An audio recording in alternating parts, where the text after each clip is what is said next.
Conservative leader Pierre Poilievre just held a fundraising event at a mansion that is so big it has its own postal code that is owned by someone who makes their money from privatized healthcare. Seriously. I first heard of this because of a press release that NDP leader Jagmeet Singh's team put out, but you can't always trust political press releases or take them at face value because obviously they have political motives. So I decided to verify what they claimed here, and what I found was not great, especially when you couple it with surrounding context. By the way, if I sound a little weird, it's because I'm losing my voice yapping so much to you guys. But I won't let it stop me. So back to that surrounding context. See, if we look just to the south of us, there is a guy who was just elected to be president of the United States who ran a campaign that has a lot of similarities to the one that Pierre Poilievre is running up here. He even had some of the same ultra-wealthy fans. And while Trump kept talking about wanting to have America enter its golden age and about making things better for Americans,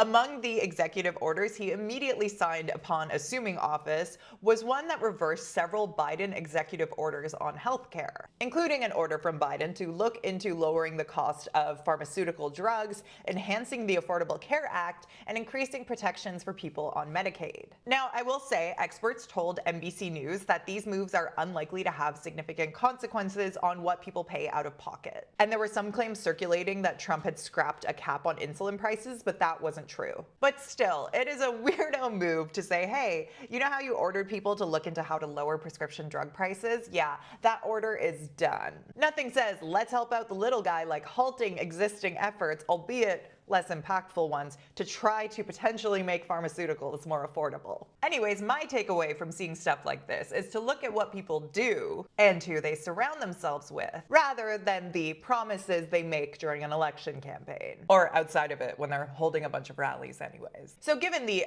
similarities here, I wanted to dig a little deeper into who Poilievre is spending his time with. Now, the information that Jagmeet Singh's team linked here is no longer on Poilievre's website. But according to the Wayback Machine, Pierre Poilievre hosted a fundraising event on Monday at this postal code. A postal code that has literally one address, a massive mansion, which, according to corporate filings, belongs to someone named Aaron Stern.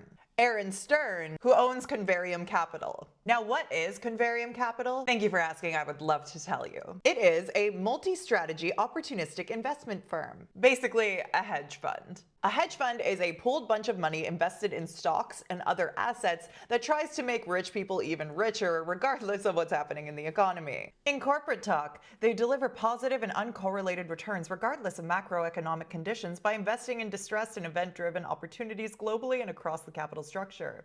In normal person talk, this is what you get from unfettered capitalism and blind greed. An entire job that exists to make rich people even richer. So yeah, this is the guy whose house Poilievre's fundraiser was at. But here's what's kind of juicy about his particular multi-strategy opportunistic investment firm. It's one of the largest shareholders in something called Medical Facilities Corporation. And what is Medical Facilities Corporation, you might ask? It's a company that owns private healthcare facilities in the United States. It makes its money primarily from the fees charged for the use of these facilities, which means that as one of the largest shareholders in this company, when private medicine makes more money, Aaron and his clients do too.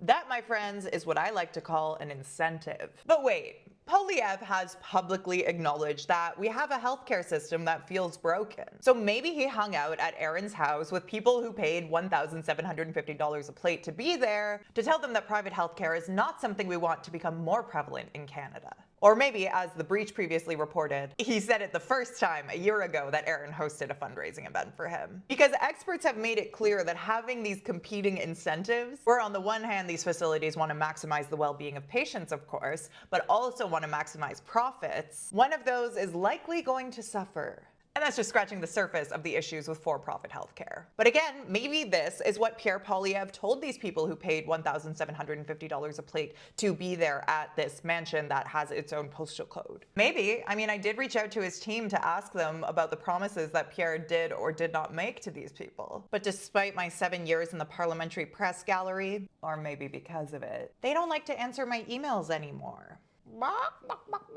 Did you hear something? Anyways, if I were Pierre Poilievre, I would definitely want to clear this up. And if he decides he wants to tell the public what he said to his privatized healthcare buddies at that expensive fundraiser, he's got my email. What do you think of all this?